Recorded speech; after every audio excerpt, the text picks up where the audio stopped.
আসসালামু আলাইকুম, আশা করি আপনারা ভালো আছেন।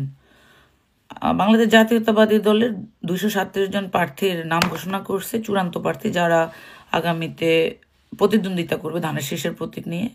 তাদেরকে নিয়ে আমার কোনো ব্যক্তিগত মতামত নাই। জনগণের সাথে তাদের সম্পর্কের উপর ভিত্তি করে জনগণ তাদেরকে ভোট দিয়ে নির্বাচিত করবে এবং তারা সেই জায়গায় কাজ করবে, এটা আমাদের প্রত্যাশা। কিন্তু এখানে 9 থেকে 10 জন মহিলা নেত্রীকে সংযুক্ত করা হয়েছে, যাদের রাজনৈতিক সাংগঠনিক কন্ট্রিবিউশন খুবই কোশ্চেন মার্ক। আর এখানে 3% আমি মনে করি একদম সরাসরি দলের সাথে অতপ্রতভাবে সাংগঠনিক কাজে তাদের দক্ষতা দেখিয়েই আসলে নমিনেশন পাইছে। আবার আমাদের দলের অনেক নারী নেত্রী নমিনেশন পায় নাই, সরাসরি নির্বাচনে হয়তো তারা সংরক্ষিত আসনে নির্বাচন মানে তারা হয়তো তাদের অবস্থান পাবে, এরকম একটা প্রেডিকশন সবাই করতেছে। এখন এখানে আমার কিছু কথা আছে। আমি কয়েকজনকে দেখলাম ফেসবুকে, তাদের ঢুকলাম আর কি, যারা আসলে ক্যান্ডিডেট ছিলেন, অনেক ক্ষোভ আর কি। তো আজকে তাদের জন্য আমার এই ভিডিওটা করা, সেটা হচ্ছে বাংলাদেশ জাতীয়তাবাদী দলের যারা নারী নেত্রী আছেন, আপনারা আসলে এক একজন দলের স্বার্থে কয়টা নারী নেত্রী তৈরি করছেন, এটা একটা কোশ্চেন আজকে আপনাদেরকে রাইখে গেলাম। আমি ইডেন কলেজে রাজনীতি করছিলাম 2001 থেকে 2008 সাল পর্যন্ত, 9 সাল পর্যন্ত। আমি দেখছি সিন্ডিকেট কাকে বলে। একটা সম্ভাবনাময়ী কলেজ ছিল, সেই কলেজে ভালো নারী নেত্রী তৈরি হইতে পারত, সেটাকে ধ্বংসস্তূপে পরিণত করা হইল। শেষ পর্যন্ত আমরা চলে আসার পর দেখলাম যে বহিরাগত মেয়েদেরকে দিয়ে ইডেন কলেজের কমিটি করতে হয়েছে। আজকে যারা ওই সিন্ডিকেটের সাথে জড়িত ছিল তারা কে কোথায় আছে, মানে আমার একটা বড় কোশ্চেন। হ্যাঁ, আপনি ছাত্র দলের কেন্দ্রীয় কমিটির অনেক বড় পদ পাইছেন, কিন্তু আপনার একটা বড় পদ সমান আরো 10টা নারী নেত্রী তৈরি করা উচিত ছিল, কিন্তু আপনার একটা বড় পদ সমান একটা এত বড় শূন্য। সেজন্য আমি মনে করি যে নারী নেত্রীদের যোগ্যতা অনুসারে অযোগ্য জায়গাগুলো তৈরি করার জন্য আপনাদের দায় আছে। আজকে যারা সংসদে যাওয়ার মতো যোগ্যতা রাখে, হ্যাঁ, যারা সরাসরি হাসিনার দিকে আঙ্গুল তুলে কথা বলেছিল, জেল কেটেছিল, এবং এরা কেউই কিন্তু অশিক্ষিত না। অনেকেই সংসদে সাবেক এমপি ছিলেন, অনেকে ঢাকা ইউনিভার্সিটি সহ অন্যান্য ইউনিভার্সিটির স্টুডেন্ট ছিলেন, পড়াশোনা ওখান থেকে করছে, অনেকেই সম্ভাবনাময় ছিল। কিন্তু আজকের এই যুগে আপনাদের ইনোভেশনটা কি?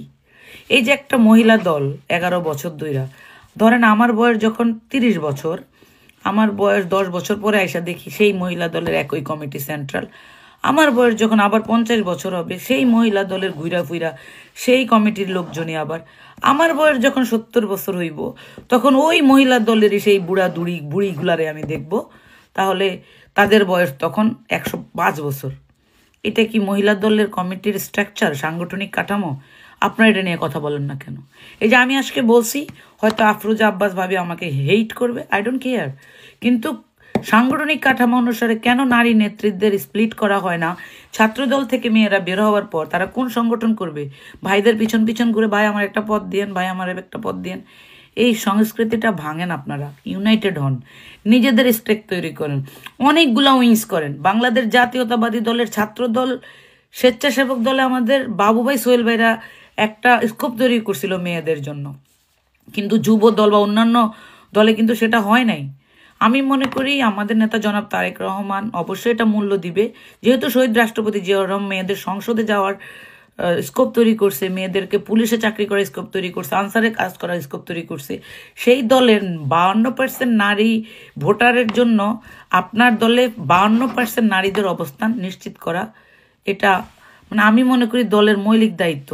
আমাদের একটা যুব মহিলা দল থাকা উচিত, স্বেচ্ছাসেবক দল মহিলা দল থাকা উচিত, ছাত্র দলের ছাত্রী উইংস থাকা উচিত, প্রত্যেকটা অঙ্গ সংগঠনের মহিলা উইংস চাই আমি, যেন আমরা আমাদের স্টেক নিয়ে আমরা আমাদের মতো করে প্ল্যাটফর্ম তৈরি করি।